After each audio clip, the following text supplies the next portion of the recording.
Drugs వద్దు bro అని చెప్పి ఒక క్యాంపెయిన్ మొదలుపెట్టి రాష్ట్ర వ్యాప్తంగా కూడా దాన్ని తీసుకెళ్తున్నారు. కాబట్టి మీ అందరినీ అడుగుతుంది ఒకటే ఏంటంటే, ఎప్పుడు కూడా గాంజాయి జోలికి వెళ్ళొద్దు. మొన్న బీసీ కాలనీలో ఇక్కడే మురళీ గారు ఉన్నారు, టౌన్ జనరల్ సెక్రటరీగా నిన్న ప్రమాణ స్వీకారం చేశారు.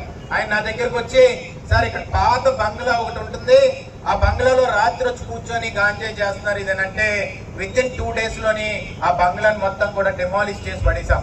ఈ రోజు ఎందుకంటే ఇమ్మీడియట్ గా యాక్షన్ ఎందుకు తీసుకుంటామంటే, పిల్లలకు ఎప్పుడైతే దానికి బానిసలు అవుతారో వాళ్ళ జీవితానికి వాళ్ళు బానిస అయిపోతారు. కాబట్టి నేను అందరినీ కోరుతుంది ఏంటంటే, ఇంకా వైట్ పౌడర్ అవన్నీ దాని జోలికి ఇంకా ఎవరు వెళ్ళలేదు, కానీ గాంజాయిని మాత్రం ఎక్కడ ఎవడ కనబడినా కానీ పోలీస్ డిపార్ట్మెంట్ కి చెప్పవలసిన అవసరం ఏంటంటే, అది మీ బాధ్యత. కొంతమంది చెప్తారు నీకెందుకు లేరా, వాడి గురించి మనకెందుకు, మన పని మనం చేసుకొచ్చామని.